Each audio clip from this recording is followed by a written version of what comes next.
In this video, we're going to take a look at the Apple Watch and how we get around the Apple Watch. This includes changing faces, as well as using the digital crown and the button on the side. Let's go to my Apple Watch. So I'm looking at my Apple Watch here. What we're looking at here is a face. It has the time on there, but also has other bits of information. I can see my activity level, as well as the temperature, the date, and what's on my schedule. Now we can easily switch this face. To switch to a different face or a different look, all we need to do is just swipe to the left or right. Now we have to do this from the very edge of the Apple Watch. I'm going to go to the left edge, the very left edge, and swipe to the right. Now we are looking at another watch face. To go back, I just go from the right edge back over to the left. And now we're back at our watch face. Let's take a look at another watch face. I swipe over from the right to the left. And now we're looking at another watch face. And we can see it looks a little bit different. I'm going to go back. I'm going to go from the left edge back over to the right. So that's how we switch to our different watch faces on the Apple Watch. Now let's take a closer look at a watch face. We're going to look at this watch face here. If we look, you're going to see that we have the time, 2:35. Below that, we have these three numbers, 84, 2, and 7. And to the left of these, we have these rings. This is my activity. We'll talk a little bit more about this later on in the tutorial. But the red number is how many active calories I've burned so far today. So I've burned 84 active calories today, according to the Apple Watch. I have my goal set at 450 calories, so the closer I get to 450 calories, the more that red ring will close. Our exercise goal is set at 30 minutes of exercise.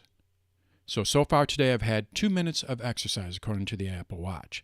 Exercise is measured when your heart rate is at a brisk walk pace or more. And then below that we have the number 7. This is a stand goal. Studies have shown that it's good to stand for a few minutes every hour. So far today, I was able to stand for a few minutes 7 hours out of my day. The goal for the stand is 12 hours. So once I get to 12 hours, the blue ring will be closed. So that is our activity. And again, we'll talk a little bit more about this later on in the tutorial. Now, if we look in the upper left-hand corner, you're going to see 24. This is the date. This is a complication. Complication is an old watch term that is used to describe extra features on a watch, such as the date. So if you have an older watch, an analog watch, and it has the date on there, that is a complication. The Apple Watch can also show these complications, and we can actually go and change these complications. We'll talk a little bit more about that later on in the tutorial. But if we look here, you're going to see we have 24 in the upper left-hand corner. So this is the date. Now when I tap on the date, it'll actually open up my calendar. So these complications are interactive. To get back to my watch face, what I do is I push in on the digital crown. I'm going to push in here, and now we're back at my watch face. Now if we look in the upper right-hand corner, you're going to see we have 54. This is the temperature. This is another complication. So I can see that it is 54 degrees outside. Now let's say I wanted to check the weather. Well, just like with the date complication, I can tap on this temperature complication, the weather complication, and it's going to open up the weather app.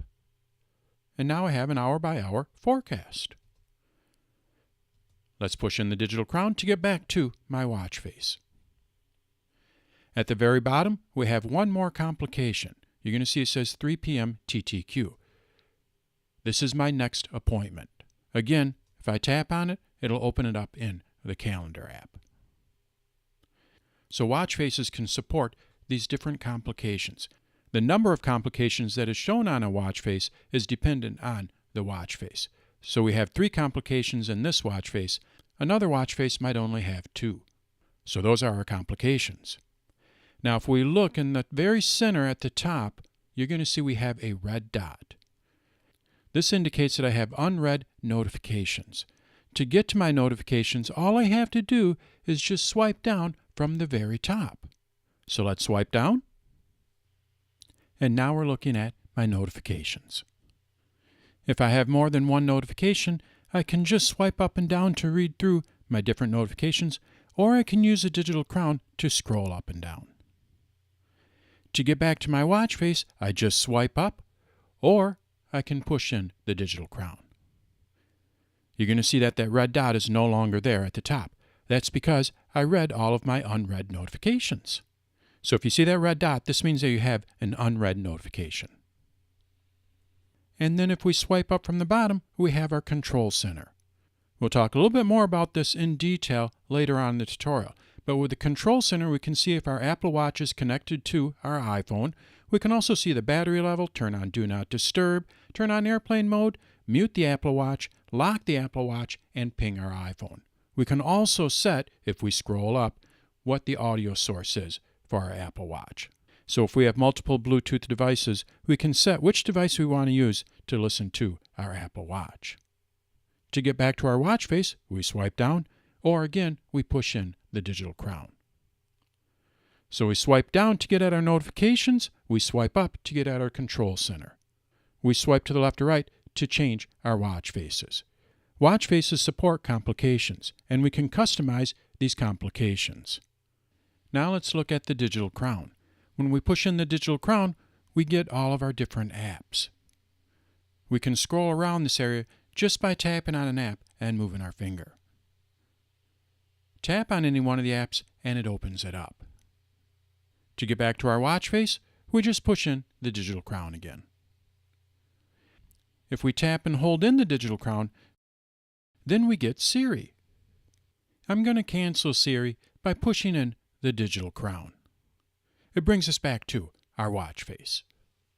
And then the last thing we're going to cover is the button below the digital crown. When I push this in, it brings us to our dock. Our dock has our favorite apps as well as recent apps. So if you have an app that you use quite often, you want to place it in the dock. Then you don't have to go to the app layout screen to tap on the app. And we'll talk a little bit more about the dock later on in the tutorial.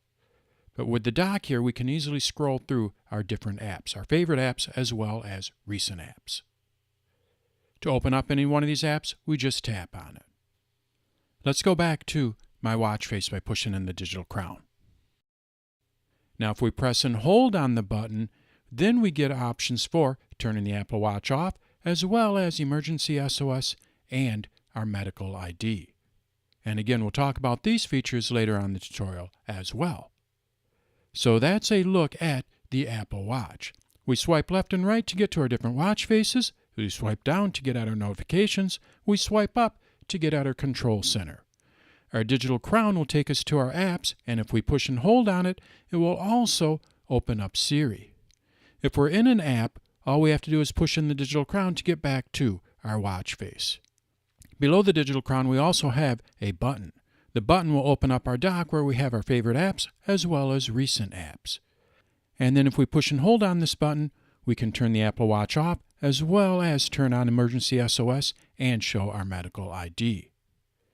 So that's a look around the Apple Watch with watchOS 3.